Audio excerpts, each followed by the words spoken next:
할렐루야. 우리 옆에 있는 친구에게 한번 이렇게 인사할까요? 첫 단추를 잘 깨듯 첫 예배를 성공합시다. 시작. 자, 다시 한번 인사하겠습니다. 예배 속에서 하나님의 사랑을 누립시다.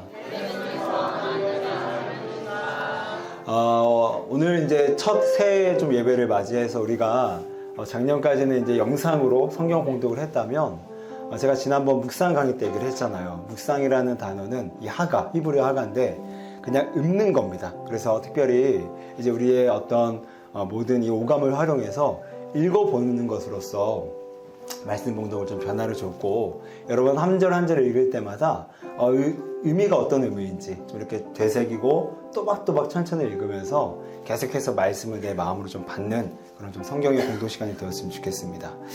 특별히 여러분, 제가 임원들에게 좀 보고를 받았는데 우리 하루 한 구절 거의 모든 청년들이 다 참여를 하고 있다고 해서 너무 잘하고 있고요. 우리 한 주간 동안 수고했던 옆에 있는 청년들에게 박수 한번 드리도록 하겠습니다. 들으니까 우리 지난주에 범수 청년이 처음 왔는데 우리 새신자마저도 지금 참여를 하고 있대요. 여러분, 새신자가 참여하고 있는데, 그렇죠? 기존 우리 청년들이 참여하지 않는 청년들이 혹시나 있다라면 오늘 회개하고 돌이켜서 함께 말씀에 함께 좀 참여했으면 좋겠습니다. 특별히 우리 이제 선교가 한 2주 정도 남았는데 여러분 계속해서 기도해 주셔서 어쨌든 간에 이렇게 안전에 건강하게 잘 다녀올 수 있도록 함께 기도해 주셨으면 좋겠습니다. 우리 함께 예배의 부름으로 우리 예배의 마음을 함께 세워가면서 우리 선포하면서 주 앞에 나갑시다. 시작.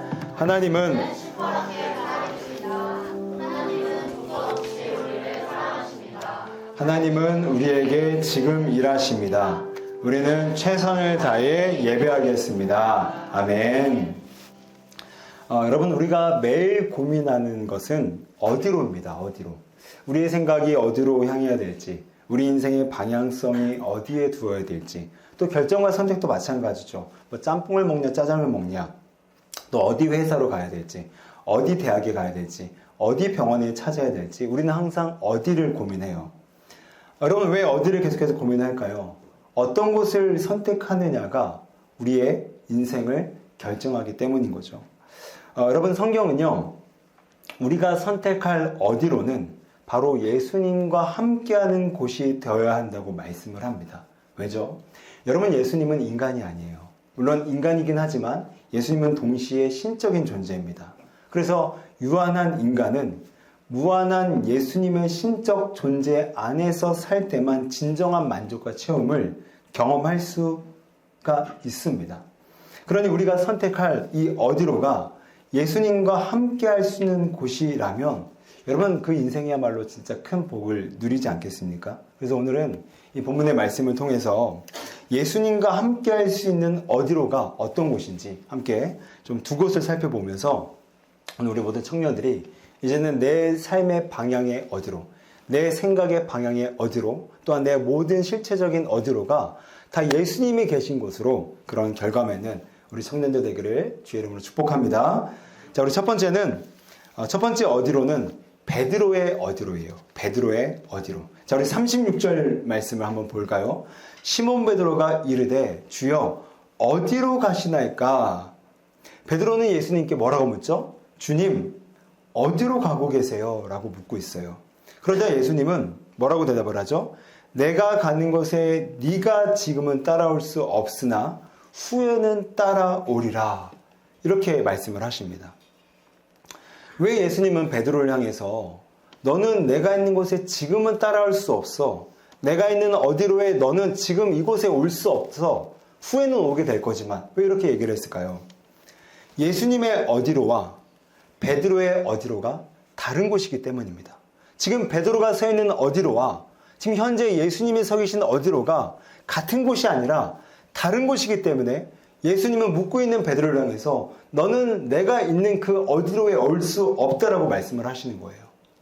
예수님이 계시는 어디로는요, 종합해서 한 문장으로 압축하자면 바로 낮은 곳입니다. 여러분, 예수님은 이 땅에 종으로 오셨어요. 아까도 얘기했지만 무한한 신적인 존재가 유한한 몸을 입고 이 땅에 내려왔다라는 것 자체가 성육신, 인카네이션, 낮아짐이라는 거예요. 예수님은 마구간으로 낮아지셨고요. 예수님은 갈릴리 총구석으로 낮아지셨고요. 예수님은 모든 사람들을 부정했던 세리와 죄인의 집으로 낮아지셨고, 예수님은 끝내 골고다라는 가장 참혹한 사형대로 낮아지셨습니다. 그의 모든 삶의 귀결과 방향이 다 낮은 곳을 지향한다는 거죠.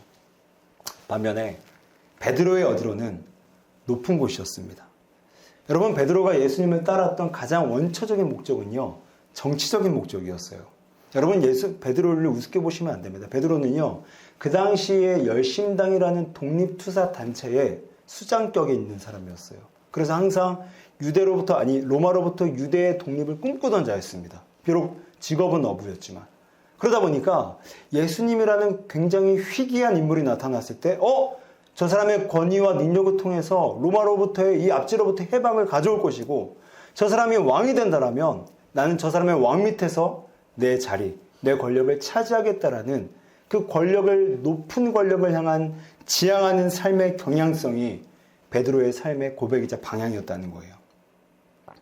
그런데 그렇게 높은 곳을 꿈꿨던 베드로를 향해서 예수님께서 어느 한날은 청천벽력과 같은 말씀을 하십니다. 뭐라고 하시죠? 내가 곧 죽을 거야. 십자가 앞에서. 여러분, 이것은 끔찍한 낮아짐이었습니다. 그러니 베드로는 예수님의 멱살을 잡고 말아요. 여러분, 성경에서 멱살이라는 한글 단어는 나오지는 않지만 예수님의 그 등을 잡았다라는 베드로의 표현이 멱살을 잡았다라는 히브리의 표현, 이 헬라어의 표현입니다. 그러니 예수님을 통해서 권력의 정점, 곧 높은 어디로를 쟁취할 줄 알았는데 정작 예수님은 나 죽을 거야. 그것도 사형대 앞에서. 낮아지겠다고 말씀하시니까 멱살을 끌어 붙잡고서라도 뜯어 말리는 겁니다. 예수님, 안 돼요. 저 당신을 통해서 높은 권력을 찾아야 된다고요. 저 당신을 통해서 높은 자리를 저는 쟁취해야 된다고요. 그러니 예수님의 어디로는 낮은 곳이었고 베드로의 어디로는 높은 곳이었습니다. 그러니 예수님의 말씀이 맞아요. 지금 네가 나한테 올 수는 없다라는 겁니다. 왜요? 예수님은 끊임없는 삶의 낮은 경향성 안에 계셨고 베드로는 끊임없이 삶의 높은 경향성 안에 계셨기 때문에 이 높낮이가 다르기 때문에 베드로는 이렇게 질문을 하더라도 예수님과 함께 동행할 수 없었던 거예요. 그래서 예수님께서 뭐라고 하십니까? 후에는 네가 따라오리라. 후에는 네가 따라오리라. 무슨 말이에요? 지금 그 높은 경향성을 유지한 베드로의 모습은 따라올 수 없지만 후에 나중에 점점 더 이 신앙의 연수가 차고 너의 자아가 부서지고 깨져서 낮은 곳으로 가게 됐을 때 그때서야 베드로는 예수님이 계시는 낮은 곳으로 갈 수 있었기 때문에 예수님은 이렇게 후에는 네가 나를 따라올 수 있다라고 말씀을 하시는 거예요. 사랑하는 청년 여러분, 오늘 이 말씀이 우리에게 주는 도전이 무엇입니까? 지금 여러분의 어디로는 어디예요? 여러분의 삶의 목적은 높이 되고자 하는 삶의 경향성입니까? 아니면 예수님처럼 낮아지라는 삶의 경향성입니까? 우리가 끊임없이 욕망으로 욕심으로 높아지려 했을 때 여러분 출세를 하든 높은 고스펙을 따든 우리는 예수님과 동행하지 못한다는 겁니다. 동행하지 못하면 무한하고 전능하신 존재와 동행이 안 되니까 우리가 어디로 가든 대형회사를 들어가든 그 인생은 결핍과 공허로 마감될 수밖에 없다는 거예요. 언젠가 한국탐험대가 이 북극을 정복했던 이 첫 번째로 한국 최초로 북극을 정복한 탐험대가 있었어요. 1827년부터 해서 이 북극 정복이 시작이 되었다가 윌리엄 펄리라는 인물이 처음으로 성공을 했고 무려 그 후로 163년 동안 65개 팀이 도전했지만 그 중에 17팀만 성공합니다. 그러니까 4분의 1밖에 안 되는 거예요. 성공 확률이. 근데 이 한국팀이 이 북극을 정복해서 엄청난 이 대단한 위협을 달성을 한 거죠. 그런데 그 당시에 이 한국탐험대 대장이었던 최종렬 씨가 북극의 정상에 깃발을 꽂는 순간 그때의 감정이 어땠는지를 자신의 소회를 일간지 인터뷰 때 이렇게 말을 했습니다. 1991년 5월 7일 새벽 1시 정각 내가 북극의 정상에 서는 순간 허무감, 허탈감 뿐이었다. 무엇을 위해 3년이라는 긴 시간을 여기에 투자했단 말인가? 이것이 인생인가 보다. 여러분, 이 최정렬 대장은요, 인생의 이치를 그 정점에 올라갔을 때 깨달은 거예요. 사람들은 정상에 올라가면 거기에 만족이 있을 거라 속습니다. 사람들은 정상에 내가 깃발을 꽂는 순간 내 인생은 됐다라는 환상에 속아요. 그런데 인생의 이치가 뭐예요? 그 정상에도 별거 없거든요. 이건희 딸도 자살하거든요. 주식이 3천억 있어도 자살하거든요. 그 인생의 쟁점에 우리는 올라가는 순간 됐다, 성공이다, 만족이다라고 우리는 그 환상에 속지만 실제로 그 정상에 올라가는 순간 아무것도 없음을 깨닫는 순간 기대했던 모든 것들이 무너지면서 그 공허함이 더 크게 불어닥치게 된다는 거죠. 여러분, 우리도 마찬가지 아니에요? 우리의 인생은 늘 등산과 같습니다. 더 높은 학력, 더 높은 스펙, 더 높은 연봉을 끊임없이 내가 정해놓은 정상에 올라가려 해요. 그런데 그 결과가 무엇이죠? 공허입니다. 공허. 왜요? 그 높은 곳에 예수 그리스도가 없기 때문인 거예요. 여러분, 오늘 이 말씀을 오해하지 마세요. 그럼 목사님, 높은 연봉, 높은 스펙, 높은 직장, 높은 이런 것들 다 추구하면 안 되는 건가요? 아니요. 그 얘기가 아닙니다. 단 그것들을 추구하되 우리의 삶의 경향성이 어디 있냐를 묻고 있는 거예요. 베드로는 높은 자리를 차지한 것, 그게 욕심이 아니었습니다. 그러나 베드로가 꿈꿨던 것은 예수님과의 동행이 목적이 아니라 높아지려는 경향성이 그 유일한 목적이 되었기 때문에 그 정상에서 베드로를 기다리고 있었던 것은 공허와 허무함밖에 없었던 것이죠. 여러분, 낮은 대로 임하소서라는 그 책과 영화가 있어요. 근데 여러분 세대는 잘 모를 겁니다. 저 앞 세대, 여러분 그 영화배우 신성일 씨 아시죠? 여러분, 영화배우 신성일이라고요. 혹시 어맹란은 아세요? 어맹란? 이렇게 고개 끄덕이는 사람 나랑 거의 같은 세대, 같은 스프릿. 근데 그 사람이 출연했던 영화였기 때문에 한 1980년도? 근데 엄청난 히트작이었어요. 기독교 영화임에도 불구하고. 근데 이 영화가 왜 히트를 했냐면 이 영화의 실제 이야기의 주인공이 이 안요한 목사님이라는 분이었어요. 안요한 목사님.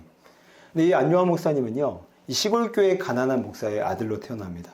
그래서 아버지의 무능한 모습과 고달픈 목회의 모습에 반발심이 생겨서 학교에서는 되게 공부를 잘하는 수지였지만 교회에서와 가정에서만큼은 되게 짓궂은 아이로 성장을 하게 돼요. 반발심 때문에. 이 아버지에 대한 반발심이 이제 표출된 사건이 있었는데, 이 주일날 아침에 아버지가 목회하시던 교회 문 앞에 이렇게 두 가지의 포스터를 붙여놨대요. 첫 번째는 안 요한복음 1장 1절, 하나님이 계시지 않느니라. 안 요한복음. 또 두 번째, 안 요한복음 1장 2절, 주 예수를 믿으라, 네 하렙이나 믿으라. 이렇게 두 가지를, 그러니까 요한복음이 아니라 이 성함이 안요한 목사님이잖아요. 그래서 안 요한복음 1장 1절과 2절을 붙여놓고. 그러니까 여러분, 교회가 어떻게 됐겠어요? 그러니까 예를 들어서 정우가 지금 대목쌤 설교하는데 교회 정문에다가 하나님이나 믿어라, 네 하나님이나 믿어라, 이렇게 하는 짓이에요. 그리고 이제 교회와 하나님을 떠나버리게 됩니다. 이 사건을 시작으로. 근데 이 사람은 되게 명석한 두뇌를 가졌던 분이었기 때문에 외대를 졸업하고요. 그 다음에 미팔군 카투사를 복무한 후에 이제 미국의 군사대학교까지 유학을 다녀와서 승승장구하게 됩니다. 왜냐하면 그때 당시 우리나라가 군사 엘리트가 필요했던 시기였기 때문에 미국에서 캘리포니아에 있는 군사대학교 유학 갔다 와서 막 고속 승진하게 된 거예요. 근데 그러다 갑자기 잘 나가다가 37세에 두 눈이 실명되는 날벼락 같은 사건이 벌어지게 됩니다. 그 후로 이 안요한 목사님의 아내와 자녀들은 목사님을 버리고 떠났고 안 목사님은 자살을 경험하게 돼요. 근데 자살 시도가 운 좋게도 감사하게도 실패로 귀결됩니다. 근데 그때 하나님의 음성이 극적으로 들리는 영적 체험을 하게 돼요. 그 음성은 바로 이것이었습니다. 네가 혼자가 아니라 나와 함께하는 증거를 내게 보이리라. 구약성경 320면이 너의 것이니라. 보지 못하니까, 눈이 멀었으니까 지나가던 어떤 한 사람에게 성경의 요한복음, 이 구약 320면을 펴달라고 했더니 그 말씀이 여호수아 1장 말씀이었어요. 너의 평생에 너를 능히 당할 자가 없으리니 내가 모세와 함께 있었던 것 같이 너와 함께 있을 것이라. 내가 너를 떠나지 아니하며 버리지 아니하리라. 그 안 목사님은 극적으로 이렇게 회심한 후에 하나님의 인도하심으로 신학교에 가서 목회자가 됩니다. 그리고 맹인들을 교인으로 받아서 맹인 목사가 맹인들을 목회하는 이 목사로서, 그리고 수많은 맹인들을 하나님께 인도하는, 그렇게 귀하게 쓰임받는 인생을 살아가게 돼요. 시간이 지나고 나서 안 목사님이 이렇게 고백을 했다고 합니다. 나의 육체의 눈이 보이지 않는 낮은 자리에 갔을 때 진정한 삶의 의미와 행복을 찾았다. 여러분, 우리는 이런 얘기를 들으면 나와 너무 동떨어진 얘기 같아요. 그렇게 극적으로 맹인이 되었고 너무 극적인 인물 같아요. 나와 상관없는 듯한 꽤 넓은 간격을 느낍니다. 그래서 여러분, 저는 이렇게 극적인 것들을 여러분에게 요청하는 건 아니에요. 다만 우리도 마찬가지 원리라는 거예요. 이렇게 극단적인 스토리가 아닐지라도 우리 일상에서 내가 지금 나도 모르게 높아져 있는 내 삶의 경향성, 나도 모르게 내 안에서 꿈틀거리고 있는 욕망이 표출되는 내 높은 삶의 경향성이 조금이라도, 작게라도 그 생각과 그 관점과 그 행동들이 낮은 곳으로 가게 되면 거기서 예수님을 만나게 될 줄을 믿습니다. 여러분, 예수님은 낮은 곳에만 계세요. 우리 욕망 가운데, 우리 욕심 가운데, 우리 높은 삶의 경향성 가운데 우리 예수님은 계시지 않습니다. 여러분, 이제 우리 첫 예배입니다. 첫 예배를 통해서 여러분, 이 한 해를 결단하면서 올 한 해 이 말씀처럼 나는 비우고 나를 철저하게 내리고 말씀으로 채우다. 오직 하나님만이 내 삶을 통해서 높아지시는, 그래서 내 삶의 모든 방향과 목적과 동기가 높은 곳으로 가고자 했던 베드로의 모습이 아니라 낮은 그 어딘가로, 그 어디로 향하는 우리 청년들 되어서 오늘 이 안요한 목사님처럼 극적이진 않을지라도 내 삶의 낮은 곳으로 내려갈 때 이 안에 예수님과 끊임없이 교제하는 우리 모든 청년들 되기를 주의 이름으로 축복합니다. 두 번째로 그런가 하면 두 번째 어디로는 도마의 어디로예요. 자, 요한복음 14장에 들어서면서 이제 무대가 예수님과 도마의 대화로 옮겨갑니다. 도마를 위시한 제자들에게 내가 이제 곧 승천하게 될 거야 라는 예수님의 청천벽력과 같은 말씀이 떨어져요. 그 중에 이 얘기를 들었던 도마가 묻습니다. 우리 화면을 보시게 되면 요한복음 14장 5절입니다. 우리 이 말씀 같이 한번 읽어볼까요? 시작!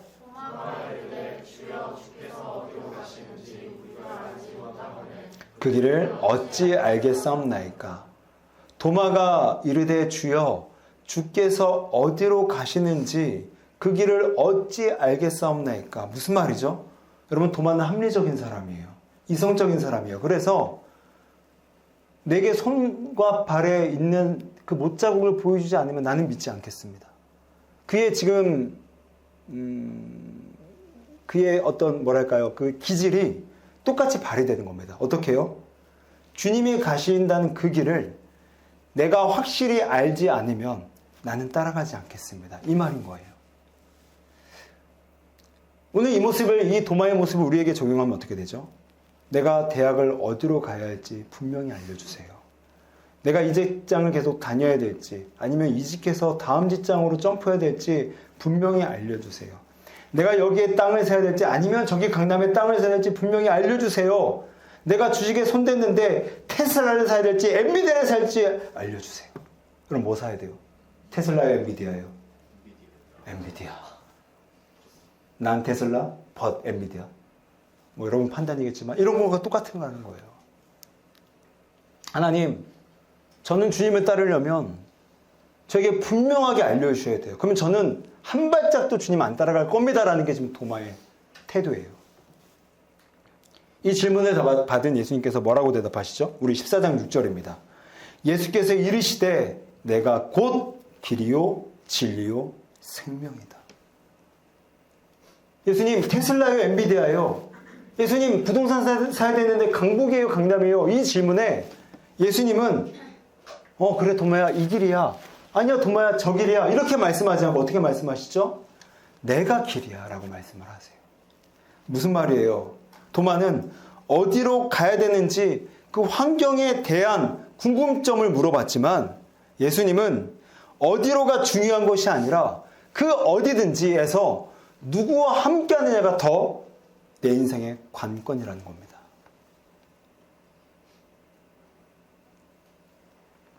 왜요? 예수님만이 길이기 때문이에요. 우리는 환경의 장단을 파악하면서 길을 따집니다. 테슬라를 사야 되나? 테슬라 저번에 불났는데. 그럼 엔비디아 사야 되나? 지금 반도체가 심상치 않은데. 우리는 환경의 어떠한 만을 따라서 내 삶의 진입로를 찾으려고 해요. 근데 예수님은 아니래요. 야, 테슬라도 아니고 엔비디아도 아니고 네가 어떤 주식을 하든 미장을 하든 한장을 하든 안장이 아니죠. 국장을 하든 네가 예수님과 함께함에 집중하는 것이 너의 삶의 길을 찾는 유일한 방법이 된다는 거예요.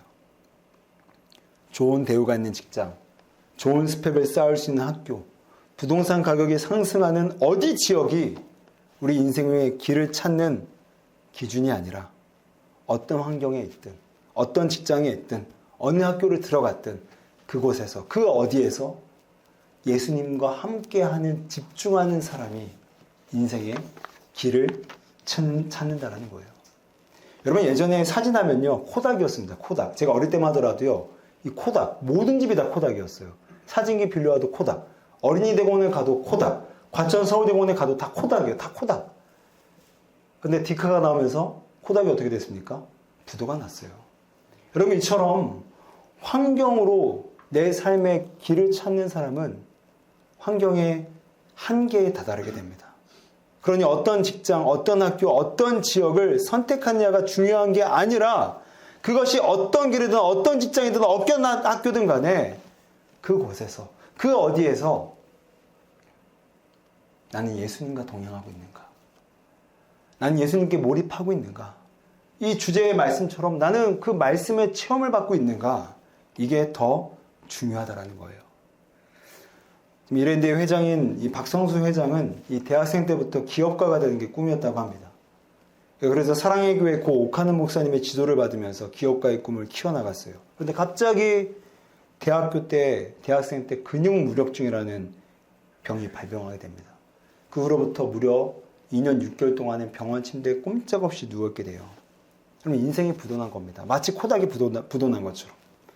여러분, 박성수 회장은 고백하기를 건강만큼은 자신 있었는데, 젊은 만큼은 자신 있었는데, 그럼 이게 바로 환경의 제약입니다. 환경의 한계예요. 환경을 보고 선택했을 때 겪는 고충이라는 거예요. 환경이 기준됐을 때 환경은 이렇게 변수가 많아요. 그때 박성수 회장은 하나님께 집중했습니다. 자신의 건강, 환경, 상황이 중요한 게 아니라 자신이 어디 있든 간에 거기에서 하나님과 동행하는 것이 인생의 길을 찾을 수 있는 유일한 방식임을 몸으로 배웁니다. 몸으로 아파가면서. 그때 하나님께서 이 박성수 회장에게 주신 마음이 바로 책이었어요. 책. 그래서 2년 6개월 동안 무려 3,000권의 책을 도포하게 됩니다. 그래서 지금도 박성수 회장의 경영 방식을 독서 경영이라고 해요. 여러분, 책 읽는 사람 절대 못 쫓아갑니다. 책 읽는 사람 절대 못 쫓아가요, 여러분. 여러분, 박성수 회장이 우리에게 보여주는 교훈이 무엇입니까? 자기가 원하지 않는 병원의 침상에 누워있을 있라 할지라도 그 계획은 자신의 빅피처 안에 없었던 그림이었어요. 내가 3년의 기간을 그 젊은 날에 병원에 누워있어? 그 어디는 자신에게 패망과 멸망과 같았어요. 근데 그 끔찍한 어디에서, 그 침상에서 어디에 집중하지 않고 병원에 누워있다 할지라도 하나님께 내 꿈과 하나님께 내 마음과 하나님께 내 마음을 집중했을 때 거기에서 이랜드의 빅피처가 그려진 거 아닙니까? 여러분, 마찬가지예요. 우리가 어떤 학교에 있든지 좋은 학교 들어간다고 그것이 우리 인생을 보장하지 않습니다. 나쁜 학교에 갔다고 해서 그것이 내 인생의 실패로 시작되지 않습니다. 나쁜 학교에 가더라도, 스펙이 안 될 것 같은 학교에 가더라도 거기서 내가 예수님께 집중할 수 있는 사람, 그 사람이 하나님의 길을 찾는 사람이 될 줄로 믿습니다. 아멘. 여러분, 히말라야는요, 히말라야? 이건 뭐예요? 히말라야. 제가 소아코도 약간 자신이 없어서 물어봤어요. 히말라야가 맞네. 히말라야 산맥은 모든 등산인들의 로망 아니에요? 낭만이잖아요. 근데 그래서 등반가들은 이 히말라야를 올라가는 수많은 루트, 길이 있는데 어느 루트로 갈지를 굉장히 많이 고민한다고 해요. 왜냐하면 그때 당시의 기후와 상황에 따라서 가장 적합한 루트를 고르는 게 등반 성공에 너무 중요하기 때문에 루트를 찾는 건 굉장히 중요합니다. 여러분, 제가 관악산을 올라갈 때 신림 쪽에서 한번 올라가고 과천 쪽에서 한번 올라갔거든요. 관악산에 올라갈 때 신림 쪽에서 올라갈 때 죽는 줄 알았습니다. 못 올라갔어요. 너무 거칠어. 근데 과천 쪽에서 올라가니까 정말 너무 쉬웠어요. 같은 산이어도 어떤 루트를 찾느냐가 성공과 실패를 나눌 수가 있어요. 그런데 전문 히말라야 등반가들에 따르게 되면 루트보다 더 중요한 게 있다고 해요. 그것은 바로 어떤 셰르파를 만드냐는 겁니다. 어떤 셰르파. 이 셰르파는 이미 히말라야를 수백 번 올라갔던 네팔에 거주하는 현지 가이드입니다. 어떤 가이드를 이 셰르파를 만드냐에 따라서 그 사람들은 히말라야의 날씨를 읽을 줄 알고요. 눈사태가 올 징후를 감지할 줄 알고요. 고산병에 대처하는 방법을 알고 있기 때문에 루트보다 더 중요한 게 뭐라고요? 어떤 셰르파를 만드냐가 등반의 결정적인 기준이 된다는 거예요. 실제로 많은 등반가들이 최고의 루트를 선택했다고 자부했지만 셰르파면 잘못 만나서 넘어진 경우도 있고요. 반대로 때로는 더 어려운 루트를 택했지만 경험 많은 노장의 셰르파를 동행했을 때 등반에 성공한 적도 많다라는 거예요. 여러분, 이건 우리 인생도 마찬가지입니다. 우리는 어느 대학을 가야 할지, 어떤 직장을 선택해야 될지, 어떤 도시에서 살아야 성공할 수 있을지를 도마처럼 고민해요. 하나님, 어디예요? 길 좀 보여주세요. 근데 예수님은 우리를 향해서 어느 길이 그게 중요한 게 아니야. 내가 길이야. 너 내게 집중해야 돼. 어떤 길에 있든지 무엇을 준비하든지 너 내게 집중해야 돼. 히말라야를 올라갈 때 어떤 루트가 중요한 게 아니라 어떤 셰르파를 만나느냐가 등반의 관건인 것처럼 우리 역시도 이 한 해 우리는 수많은 길을 선택할 것이지만 그 선택하는 길의 더 중요한 관건은 주님 어떤 길이든지 주님과 함께하는 이 길이 되겠습니다. 그래서 끝까지 히말라야 같은 이 고통스러운 때로는 구간조차도 내가 주님과 함께라면 나는 반드시 정복할 줄 믿습니다. 라는 믿음으로 이 한 해 시작된 여러분의 등반을 성공하기를 주의 이름으로 축복합니다. 말씀을 정리할게요. 우리 사랑하는 청년 여러분, 여러분은 오늘 베드로와 같이 낮은 곳에 있습니까? 아니면 높은 곳을 지향하고 있습니까? 여러분, 예수님은 낮은 곳에만 계세요. 또한 도마는 내게 길을 확실히 알려주면 가겠다고 하지만 예수님은 절대로 우리에게 길을 알려주지 않습니다. 절대로 여러분 그렇게 기도하지 마세요. 절대로 길을 알려주지 않아요. 대신에 주님의 내 길이 오니 주님의 관점, 주님의 기준, 주님의 방식대로 살아갈 때 우리는 어떤 루트라도 반드시 등반에 성공하게 될 줄로 믿습니다. 이 안에 베드로를 뛰어넘고 도마를 뛰어넘어서 진정한 예수 그리스도의 제자로 승리하는 우리 모두가 되기를 주님의 이름으로 축복합니다.